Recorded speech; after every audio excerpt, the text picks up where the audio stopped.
कि उसके फैसला का तार वो झारखंड से जुड़ा हुआ है,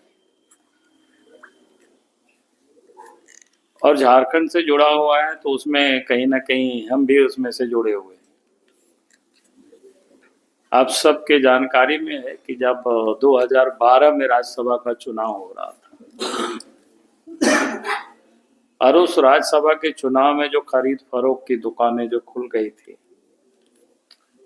फिर हमने उस वक्त इलेक्शन कमीशन को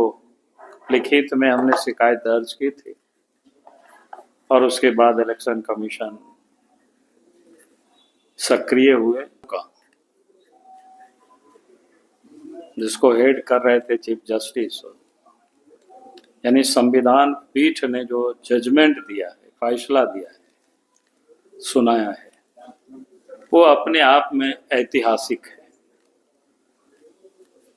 तो सर्वप्रथम तो उस ऐतिहासिक फैसला के लिए मैं सुप्रीम कोर्ट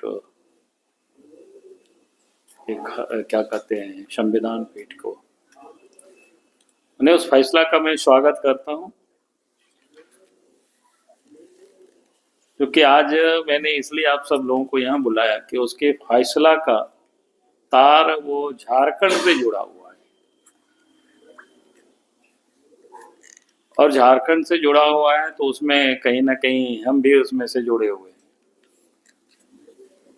आप सबके जानकारी में है कि जब 2012 में राज्यसभा का चुनाव हो रहा था, और उस राज्यसभा के चुनाव में जो खरीद फरोख्त की दुकानें जो खुल गई थी, फिर हमने उस वक्त इलेक्शन कमीशन को लिखित में हमने शिकायत दर्ज की थी, और उसके बाद इलेक्शन कमीशन सक्रिय हुए। उसके बाद हम सबको पता है, और उसके बाद सीता सोरेन के ठिकानों से यानी कैसे कई पैसों की भी बरामदगी हुई थी, और उसके बाद जब सीता सोरेन जब उनके ऊपर आपराधिक मामला दर्ज किया गया था सीबीआई की ओर से, उसके बाद सीता सोरेन हाईकोर्ट चली गई थी, और हाईकोर्ट में उन्होंने ये दरखास्त किया था कि इसे आपराधिक नहीं माना जाए, यानी विशेष अधिकार के तहत इसका लोगों ने उपयोग कर रहे थे, और कह रहे थे कि मामला रद्द हो जाए, समाप्त हो जाए। इस प्रकार की उन्होंने अपील की थी हाई कोर्ट में,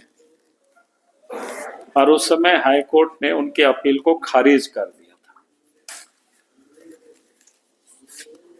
और खारिज करने के बाद सीता सोरेन सुप्रीम कोर्ट चली गई, और सुप्रीम कोर्ट में भी उन्होंने यही प्रे किया था कि 1998 में एक जजमेंट आया था, वो भी उन्हीं परिवार से संबंधित होता था, उनके ससुर जी का मामला था, शिबू सोरेन जी का, वो ऋषिवाद कांड 1993 की घटना, नरसिंहा राव सरकार को बचाने में जो पैसे का जो खेल हुआ था, तो वो केस जब चला था तो 1998 में उस केस में सुप्रीम कोर्ट में ही था, और सुप्रीम कोर्ट ने ही ये कहा था कि चूंकि लेन देन बाहर में हुआ है, वोट्स अंदर में हुआ है, और इसलिए इसको उन्होंने निरस्त कर दिया था उस वक्त। तो उसी को उन्होंने नाजिर बना करके उसी केस को उसका लाभ मिलना चाहिए, और उसके बाद सुप्रीम कोर्ट के संविधान पीठ गठित हुई, 7 जजों की बेंच ने आज सर्वसम्मत से फैसला दे दिया, भाई कोई भी अपराध करेगा, चाहे वो नोट के बदले वोट के लिए वोट देता हो, या फिर लोकसभा या विधानसभा में क्वेश्चन के लिए भी पैसा लेता हो, या पैसा ले करके क्वेश्चन करता। पकड़े जाएंगे तो उसको कोई विशेष अधिकार के दायरे में ये मामला नहीं आएगा, क्योंकि वो एक प्रकार से अपराध है और उनके ऊपर आपराधिक मामला बनता है, आपराधिक मुकदमा उनके ऊपर चलेगी। और सीता सोरेन के मामला में भी वही हुआ। अब जजमेंट आ गया,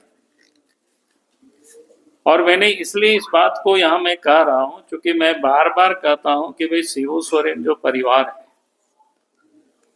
वो पैसे और परिवार के लिए ही ये लोग राजनीति करते हैं। और कई एक मामले तो आप देखे होंगे कि पिछले दिन